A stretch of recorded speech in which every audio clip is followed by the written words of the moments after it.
श्रोते हो नमस्कार. ऐसी अक्षरे रसिके या कार्यक्रमात कवितेचं क्षितिज या मालिकेत सुरेश भट यांच्या नवा सूर्य आणू चला यार हो या गझल संदर्भात प्रथमेश पाठक यांचा काव्यानुभव आपण ऐकणार आहात.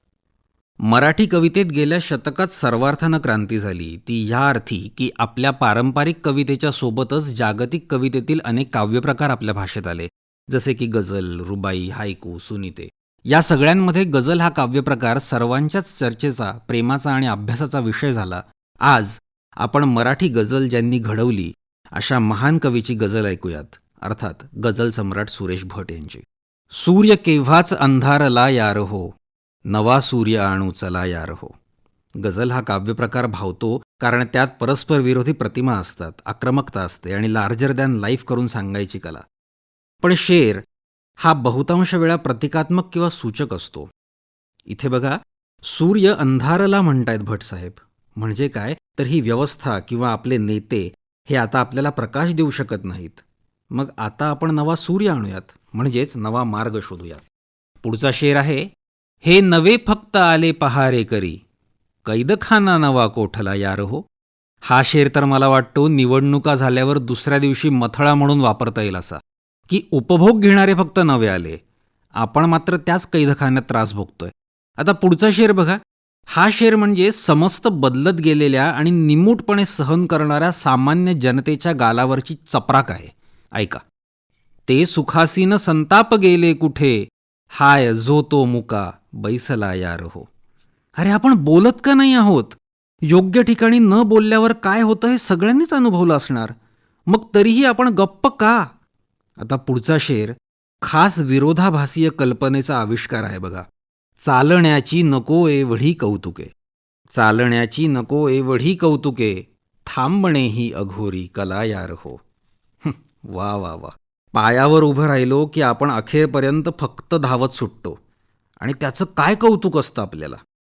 अरे पण आपल्या आयुष्यातून ठहरावत जातोय की, किंवा हाच शेर शहरात होत असलेल्या वृक्षतोडीबद्दल किती योग्य आहे, की प्रगतीच्या नावाखाली आपण किती ऱ्हास करतो आहोत.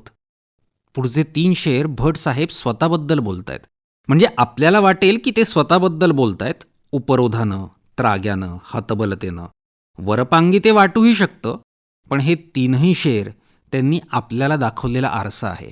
ऐका, जे न बोलायचे तेच मी बोलतो, मीच माणूस नाही भला यार हो. मी खरं बोललो आणि वाईट ठरलो. पुढे, सोडली मी जरी स्वप्नभूमी तरी, जीवनाची टळे ना बला यार हो. स्वप्नांचा चुराडा केला ह्या विचारात की जाऊ दे शांतपणे जगू, पण तेही कमावलं नाही आणि स्वप्नही गेली. हसण्याची मिळाली अनुज्ञा कधी, हसण्याची मिळाली अनुज्ञा कधी, हुंदकाही नसे आपला यार हो. आनंदाचे क्षण तर कधी मिळालेच नाहीत आणि आतून इतका आता कोरडा ठिक्कर झालो की आता मन मोकळं रडताही येत नाही. वा भट साहेब. आता पुढचे 2 शेर ऐकून तुम्ही आम्हाला कळवा की तुम्हाला काय वाटतंय. ओळखीचा निघे रोज मारे करी, ओळखीचा निघे रोज मारे करी, ओळखीचाच धोका मला यार हो. लोक रस्त्यावरी यावया लागले, लोक रस्त्यावरी यावया लागले, दूर नाही आता फैसला यार हो. या गझलेतला शेवटला शेर म्हणजे अर्क आहे आपल्या समाजाच्या अधःपतनाचा. नीट ऐका. आज घालू नका हार माझ्या गळा, आज घालू नका हार माझ्या गळा, मी कुणाचा गळा कापला यार हो. वा वा. चुकीच्या गोष्टींना समाज मान्यता देण्यात आपण सगळे इतके पुढे गेलो आहोत की आजकाल तर कुठल्याही प्रतिष्ठित माणसाकडे बघताना डोळ्यात शंका कायमच असते.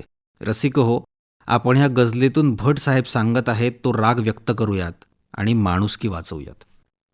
ऐसी अक्षरे रसिके या कार्यक्रमात कवितेचं क्षितिज या मालिकेत नवा सूर्य आणू चला यार हो या सुरेश भट यांच्या गझल संदर्भात प्रथमेश पाठक यांचा काव्यानुभव आपण ऐकत होतात.